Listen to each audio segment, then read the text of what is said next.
इस खबर के प्रायोजक हैं एएस ब्रांडेड लॉटवाला, लाल क्वार्टर, कृष्णानगर, दिल्ली। राजधानी दिल्ली में कहीं अतिक्रमण के नाम पे तो कहीं अवैध कब्जों के नाम पे बुलडोजर चल रहा था। भले ही चाहे इससे दिल्ली सरकार अपना पल्ला झाड़ती रही हो, कभी कोर्ट के हवाले से, कभी किसी और मामले से, लेकिन अब एक बार फिर से दिल्ली सरकार बैकफुट पर दिखाई दे रही है। खुद रेखा गुप्ता जो मुख्यमंत्री हैं दिल्ली की, उन्होंने कहा है कि जहां कहीं इस तरह की कार्रवाई होगी और जहां जरूरत महसूस होगी तो झुग्गी झोपड़ी के खिलाफ जो कार्रवाई की जाएगी वहां उनको मकान दिए जाएंगे। और बाकायदा उन्होंने आज सुल्तानपुर इलाके में कुछ दौरा भी किया है। कैसे देख रहे हैं इन सारी चीजों को? लौट के बुद्धू घर पर आए, लौट के बुद्धू घर पर आए, ये वादा उन्होंने इलेक्शन अपने चुनावी मैनिफेस्टो में भी किया था कि जहां झुग्गी वही मकान, जहां झुग्गी वही मकान। लेकिन हुआ क्या, जैसी सरकार में आए, आते ही इन्होंने जो है तोड़ फोड़ और रोजाना कहीं ना कहीं किसी न किसी झुग्गी झोंपड़ी को उजाड़ना, यही अपना मकसद बना लिया था इस सरकार का। आपने देखा मद्रासी कैंप, आपने देखा होगा हमारा मद्रासी कैंप, शालीमार बाग, क्या कहते हैं आपका मजनू का टीला, ओखला की झुग्गी झोपड़ी और निजामुद्दीन के अंदर कम से कम हजारों की संख्या में इन्होंने झुग्गी झोपड़ियों को तोड़ दिया। आज हमारी माननीय मुख्यमंत्री श्री रेखा जी कह रही हैं कि भाई हम अब किसी झुग्गी झोपड़ी को उजड़ने नहीं देंगे, जहाँ झुग्गी है वहीं मकान देंगे, उनको रोजगार भी देंगे। तो ये तो एक जुमलेबाजी हो गई ना, ये तो मतलब यही कहूँगा जुमलेबाजी हो गई ये तो।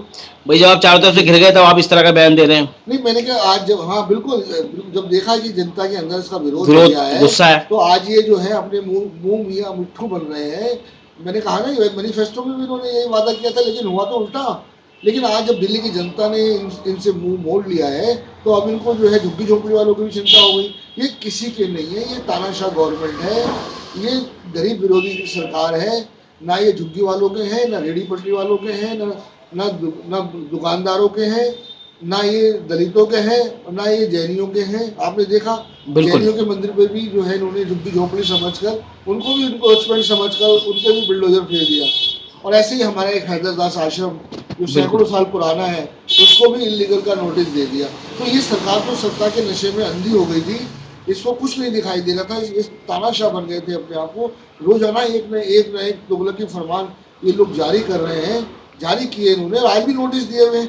आज भी दिल्ली के अंदर दहशत का माहौल है, जहाँ जो लोग झुग्गी झोपड़ी के लोग हैं वो कोर्ट का सहारा ले रहे हैं। जहाँ पे भी इन्होंने नोटिस दिए, हमारे यहाँ नोटिस दिए लोग, बिल्कुल वो लोग भी कोर्ट के अंदर गए हैं। तो इन्होंने पूरी दिल्ली के अंदर दहशत का माहौल पैदा कर दिया। आज ये कह रहे हैं कि जहाँ झुग्गी वही मकान, तो भाई चोर तोड़े थे मकान।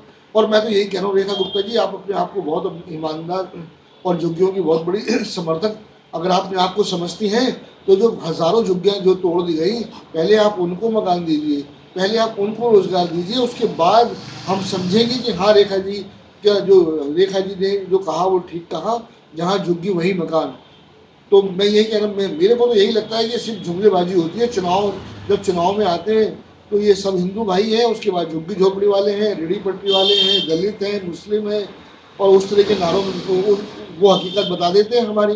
और जब इलेक्शन आता है तो सब हिंदू बन जाते हैं। आज सबसे ज़्यादा इन्होंने हिंदुओं पर ही बुलडोजर फेरा है। मैं तो यही कहूँगा, ये सिवाय जुमलेबाजी के इनके अलावा कुछ है नहीं। और भी मैं कहानी, एक और वाक्य मैं आपको बताना चाहता हूँ।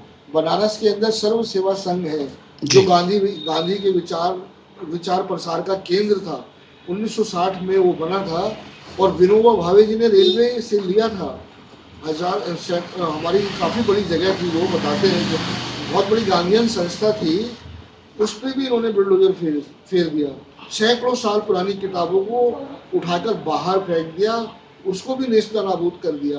तो ये तो मैं समझता हूँ ये जो हमारे मोदी सरकार है या रेखा जी की सरकार है, ये गांधी के विचारों की भी दुश्मन है, ये बाबा साहब के संविधान की भी दुश्मन है। ये तो अरे बाबा संविधान के दुश्मन तो है ही, अब ये गांधी के विचारों के भी दुश्मन है।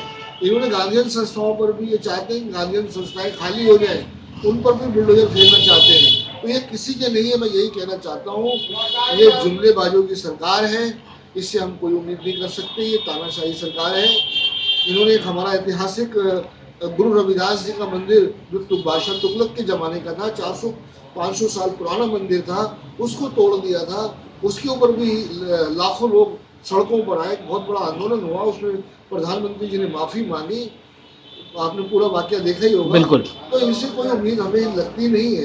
लेकिन आज तक कुछ वहां पर हुआ नहीं, सिर्फ जुमलेबाजी। आज बेशक ये कहें कि भाई जहाँ झुकी वहीं मकान, नहीं तो वो कहावत याद आती है कि 900 चूहे खा के बिल्ली हज को चली वाली कहानी लगता है। पहले बुलडोजर चला दिए और अब इस तरह के बैन। अब ये कोई नहीं, पहले तो कुएं में डाल दो, अब कहते हैं हम उसको कुएं से निकालेंगे, उसको रिहेबिलिट करेंगे। अरे कुएं में फेंका तो आपने ही था, क्यों तोड़ दी झुग्गी? और आम आदमी पार्टी की सरकार भी रही है, अरविंद केजरीवाल जी की सरकार भी रही है, उन्होंने आज तक तो कोई नहीं, उन्होंने तो आज तक किसी झुग्गी झोपड़ी को हटाया नहीं। अगर कुछ भी, अगर कोई हटाया भी जाता है तो उसमें कोर्ट के माध्यम से ही हटाया जाता है। ऐसे तो कहीं तानाशाही फरमान के द्वारा तो किसी भी झुग्गी झोपड़ी को या कोई भी हमने ऐसा काम नहीं किया आम आदमी पार्टी की। तो कहीं ना कहीं समझे कि दिल्ली सरकार जो है, आज दिल्ली की जनता अरविंद केजरीवाल को याद कर रही है। बिल्कुल, इसमें कोई शक नहीं है। इन्होंने जब से सरकार में आए, इन्होंने एक वादा पूरा नहीं किया। इन्होंने कहा था कि हर महिला को 2500 रुपये देंगे, और पहली जो भी कैबिनेट की पहली मीटिंग होगी हम उसमें पास करेंगे, बिल्कुल, और बहुत जल्दी देंगे। आज तक कोई स्कीम इनकी जो है वो बस ठंडे बस्ते में पड़ी है। तो ये कहते कुछ हैं, करते कुछ हैं, जुमलेबाज हैं, झूठे हैं। जैसे कहा कि हर एक व्यक्ति के खाते में 15-15 लाख आएंगे, विदेशों से काला धन आएगा, वो आज तक सपना ही है। वो ये झूठे हैं। बहुत बड़े बड़े नारे दिए थे, बहुत हुई महंगाई की मार, अब की बार मोदी सरकार, वो सब जुमले साबित हुए। ना महंगाई आसमान पर है। जो अच्छे दिन का वादा करके आए थे, आज खून के आंसू रो रहे हैं जो हमारे लोग। हमारे को तो वो कहते हैं, हम दिल्ली की जनता या देश की जनता ये कह रही है कि हमारे तो पुराने दिन ही अच्छे थे। सरसों का तेल 200-250 रुपये किलो हो गया है। आज आटा जो है 40 रुपये 50 रुपये किलो बिक रहा है। महंगाई आसमान, दालें 200-250 रुपये बिक रही हैं। तो महंगाई आसमान पर है। दूध 80 रुपये किलो दूध हो गया है। तो लोग कहते हैं कि इससे तो हमारे पुराने दिन ही अच्छे थे। ये अच्छे दिन का वादा करके आए थे, लेकिन इन्होंने खून के आंसू रुलवा दिए। इन्होंने कहा था सबका साथ सबका विकास, इन्होंने सबका विनाश ही किया है, विकास किसी का नहीं किया। बहुत बहुत शुक्रिया।